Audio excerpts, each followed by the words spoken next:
Bon matin, j'espère que vous allez bien. Ça fait longtemps qu'on ne s'est pas parlé.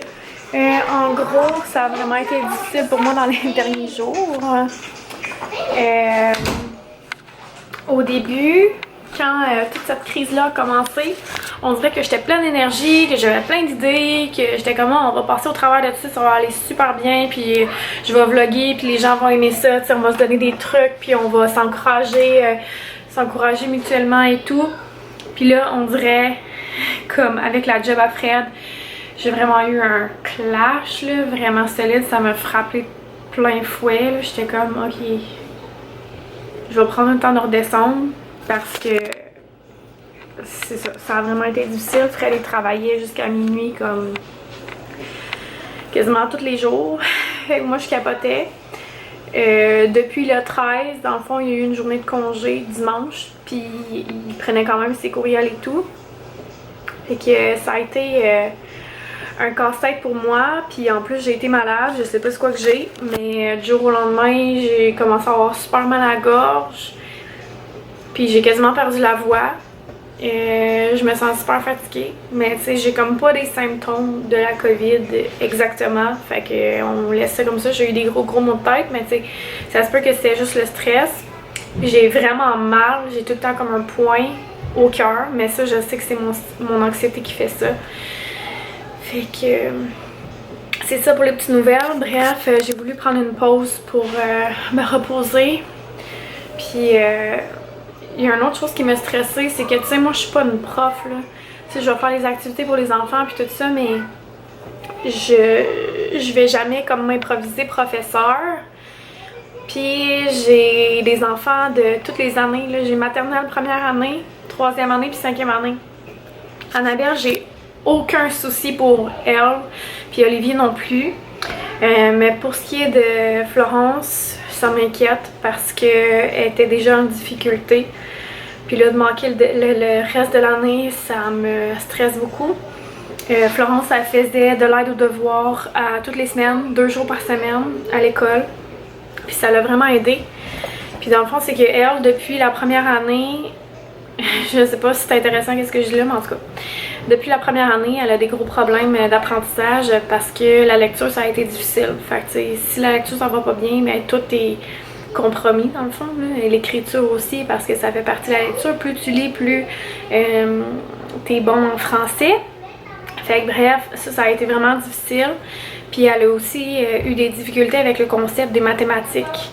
Je sais pas.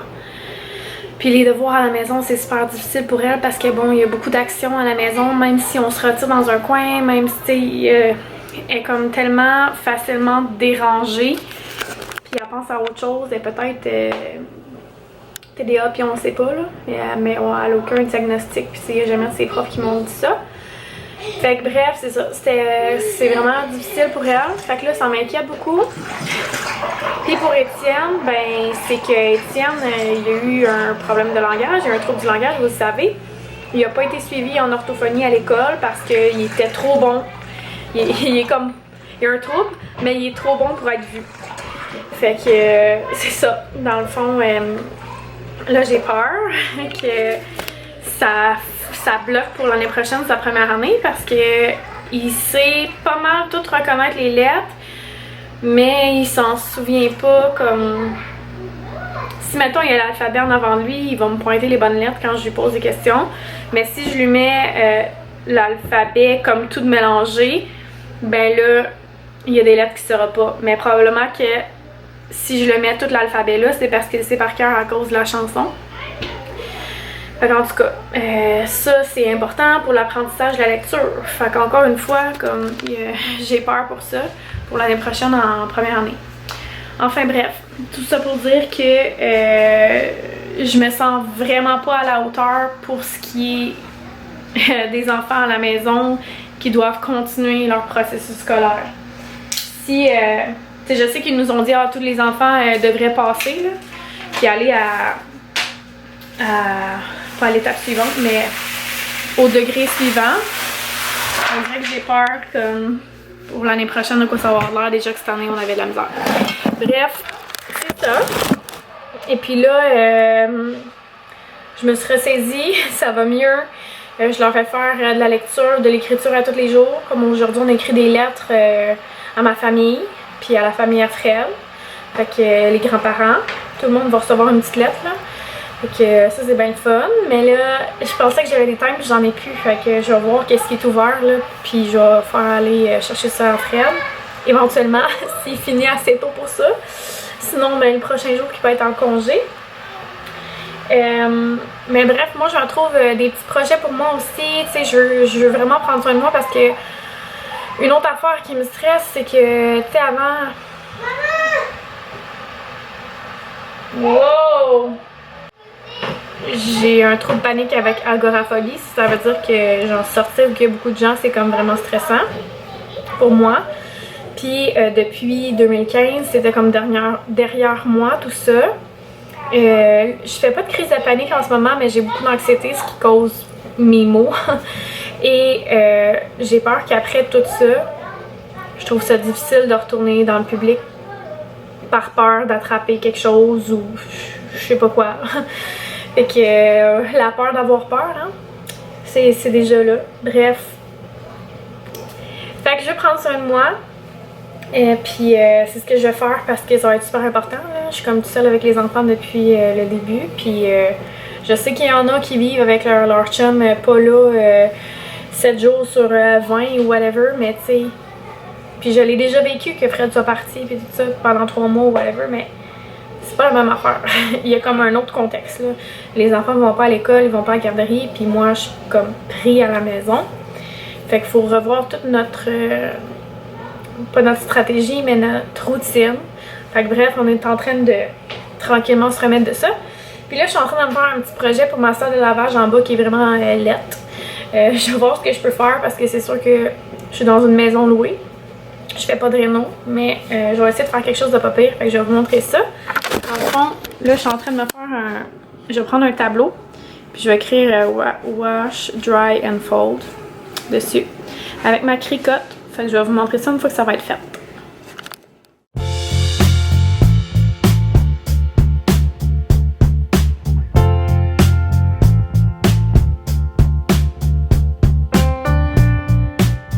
Le résultat est super beau, je sais pas si vous voyez là. Mais là je vais découper comme ce que je peux sauver parce que ça a pris quand même beaucoup de matériel. Puis je vais le garder, puis après ça, je vais enlever le contour, puis vous allez mieux voir. Voici le résultat de mon DIY dans ma salle de lavage pas belle. Ah! C'est pas grave. Mais je suis vraiment contente, ça fait vraiment bien avec le contour, là. Vraiment, vraiment contente. Ouais, c'est super. J'avais dit que je vous montrais comment faire les cornets... sucrés sur internet, je dis ça. Fait que je vais vous montrer ça. Dans le fond, premièrement, il vous faut des mini cornets, là, ceux qui vendent à l'épicerie. Puis vous prenez un ancien contenant d'œufs. Vous le virez à l'envers, mettons ceux à 24 œufs. Pas 24 œufs, à 12 œufs. Vous le virez à l'envers. Puis vous faites des trous où il y avait des œufs. Un peu dans ce style-là. Bon, là, j'ai un qui contient plus d'œufs. Mais vous comprenez le principe. Dans le fond, vous faites vos trous. Puis, vous allez insérer vos cornets là-dedans. Ça, c'est pour qu'ils puissent tenir pendant que vous les mettez au congélateur. Parce que le truc dans cette recette-là, c'est que il faut qu'on envoie les cornets dans le congélateur. Fait que je vais sortir ma recette. Je vais vous montrer ça. Bon, alors j'ai mes petits cornets comme ça ici. Fait que je vais juste les mettre tout de suite. Je vais en trouver qui sont beaux. Puis je vais les mettre comme ça dans mon petit plateau. Fait que vous comprenez le principe. Puis je vais toutes les remplir. Après ça, pour la recette, il vous faut de la cassonade, du sirop de maïs, une demi-livre de beurre, du lait condensé sucré Eagle Brand. Puis normalement, on fait ça dans un four micro-ondes. Sauf que moi, j'en ai pas de four micro-ondes, fait que je vais faire ça dans un bain-marie. Je pense que ça va être le best, je crois, si je veux pas que ça colle dans le fond. Fait que dans le fond, on commence par faire fondre le beurre. Après, on ajoute la boîte de lait Eagle Brand et une tasse de cassonade et une demi-tasse de sirop de maïs. Moi, j'ai pris la comme ça, là, mais vous pouvez prendre celle plus foncée. Puis après ça, dans le fond, pendant 7 minutes au four micro-ondes. Aux 2 minutes, on brasse. Puis à la dernière minute, on ajoute les mini guimauves. Puis les mini guimauves, c'est une tasse aussi. Fait que là, moi, je vais peut-être en mettre un petit peu plus, là, vu que ça prend comme plus de place. Je sais pas comment expliquer, mais bref, je vais essayer ça comme ça. Puis ensuite, ce qu'on a à faire, c'est vraiment juste de venir les vider dans nos petits cornets. Puis on envoie ça dans le congélateur. Puis voilà, c'est tout. Ça dit une boîte de mini cornets, fait que je sais pas comment ça va en faire là. Mais je vais en faire le plus que je peux moi. Puis le reste, ça se mange en caramel juste comme ça. C'est super bon. Fait que c'est pas des cornets au sirop d'érable, mais je vous garantis que ce sera dans les meilleurs cornets que vous aurez mangé. Je vous le garantis. C'est comme addictif. Genre, il t'en faut plus qu'un. C'est tellement bon. C'est une recette de famille. C'est la même personne. Ah, j'ai brisé. C'est la même personne qui a fait mon gâteau de mariage. C'est ma tante Suzanne. Et je crois que c'est la même recette qu'elle utilise sur son gâteau. Justement, le gâteau de mariage qu'on avait. Fait que voilà. Vous êtes bénis maintenant. Vous aurez la recette des meilleurs cornets au sucre du monde entier. J'espère vraiment mettre ce vlog en ligne. J'espère que je vais avoir l'énergie de faire mon montage cette semaine. Donc voilà, ça donne quelque chose comme ça. Et là, je vais me mettre à la recette, sinon je vais jamais payer. Finalement, j'ai décidé d'essayer comme ça, direct sur le poêle, là, en mettant à médium, puis en essayant de brasser tout le temps. Comme ça, ça va être plus rapide. Puis, on a reçu un beau colis aujourd'hui, F Ménard. On a reçu des produits, voyons, de l'érable, de l'érablière Charbonneau. Puis, c'est-tu bien ça? Oui, Charbonneau. Hey, j'ai tellement peur de ne pas dire la bonne affaire. Mais c'est ça, on a reçu du bacon pour faire des recettes du temps des sucres. Fait que là, j'ai décidé d'être fofolle, puis je vais mettre du bacon dedans. Ça va être délicieux. Oh my god. Première fois que je fais ça. Fait que voilà, j'ai tout installé mes petits cornets. Puis je suis en train de faire travailler mon mélange qui devienne chaud. Tantôt, je vais ajouter mes guimauves. Ça, c'est en train de chauffer. Bientôt, je vais être capable de mettre mon bacon pour le faire cuire en attendant. Je vais le mettre en vraiment tout petits morceaux là, pour pouvoir le mettre dans ma recette. Oh my god, ça va être débile! J'ai décidé de mettre un petit peu de sirop d'érable dedans. Voilà. J'en avais déjà mis. J'en ai mis cette quantité-là à peu près. Il était plein. Puis là, je vais découper mon bacon. Puis je vais le mettre dedans. Oh my god!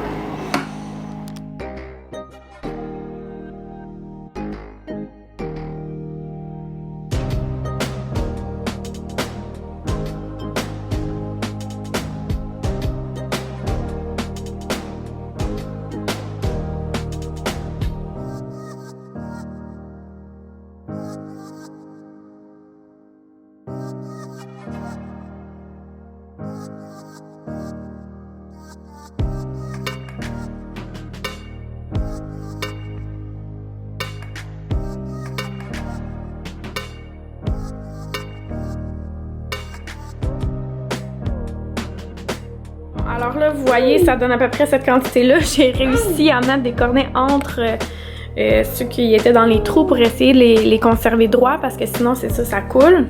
Fait que là, je vais aller mettre tout ça dans mon congélateur en bas. Regardez-moi ça, c'est merveille. C'était tellement... C'est genre une des meilleures idées que j'ai eues dans ma vie de mettre du bacon avec du sirop d'érable dedans. Déjà qu'il était sa coche sans ça. Oh my god, si vous pouvez en mettre, let's go. Fait que voilà, j'ai déjà faim. J'ai déjà hâte d'y goûter. Bien sûr, j'ai léché le fond de mon caramel, mais aïe aïe aïe. Ça va être bon, hein? Ah ah! C'est aucunement santé, mais c'est trop bon. Vous allez voir. Et moi, c'est fait manger. Oui, toi, tu vas en manger, je le sais. Tu as aimé ça? Oui, et papy, vous la mangez aussi. Ah oui, papy, il va en manger? Oui. Quand on va le voir? Oui. Ok, on va y en garder un pour lui. Attendez. Je suis en train de faire notre repas. Ça va être les lanières de poulet au miso avec des nouilles ramen. Ça a l'air tellement bon. Miam miam. Fait que c'est un repas cookit. Wouhou! Ça sent bien. C'est tellement simple et bon de faire les repas cookit. Comme je vous ai déjà expliqué, c'est un code affilié qu'on a, mais si jamais ça vous intéresse de commander, ça me ferait super plaisir. Puis dites-le moi parce que je veux vous remercier personnellement. Parce que moi, ça me donne des sous que je peux prendre pour acheter après ça dans le garde-manger ou des repas. Fait que vous aussi, vous pouvez avoir un code. En fait, dès que vous ouvrez un compte, vous avez un code que vous pouvez partager à votre tour qui vous donne des crédits aussi. Fait que voilà, je voulais vous dire ça. Là, ils sont en train d'ouvrir ma commande Michael. Des crayons vraiment qui coûtent cher. Ouais, mais c'est pas... c'est pour ma tricote. C'est des crayons Invisible Ink. Ouais, en fait, une tricote, c'est pour mettre des choses dessus des vêtements ou comme dessus des sacs à dos, des sacs pour porter. Des fois, c'est sur des casquettes, n'importe quoi. Mais... Je vais essayer d'acheter la Easy Press 2. Comme ça. Cette tasse, ma mère l'a faite avec la tricote et elle a écrit Florence avec une petite sirène à côté. Et pourquoi j'ai décidé de mettre une sirène? Je sais pas si vous le voyez, mais il y a comme des petits motifs comme si c'était la queue de la sirène.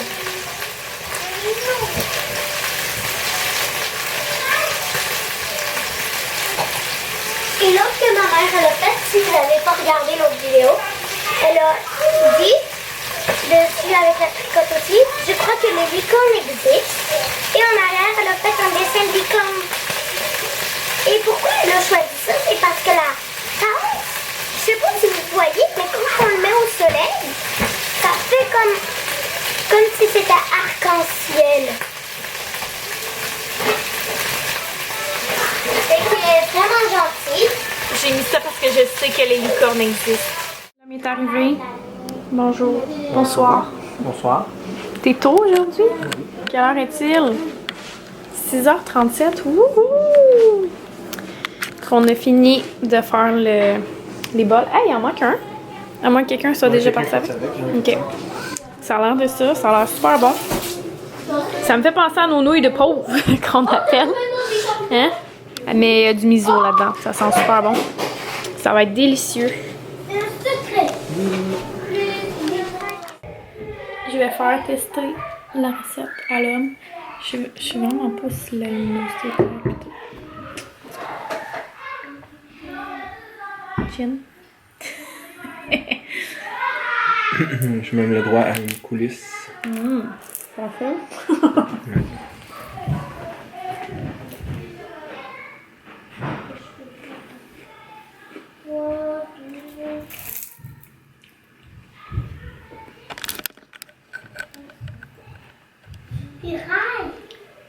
Il s'est rasé.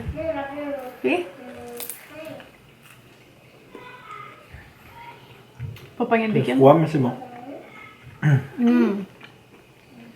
J'ai pas y avoir ce bacon. Bon. C'est froid, mais c'est bon? Mais c'est parce qu'il faut les geler. Ah, tu vois. La conservation, Cigarette. tu les sors genre 10 minutes avant les manger. C'est tellement bon que j'ai rajeuni de 10 ans. À cause de ça? Ouais.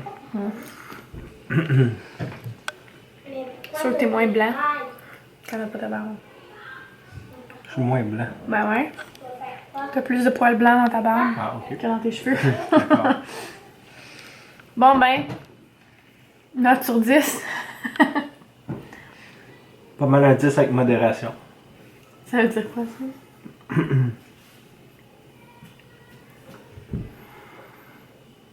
C'est très sucré.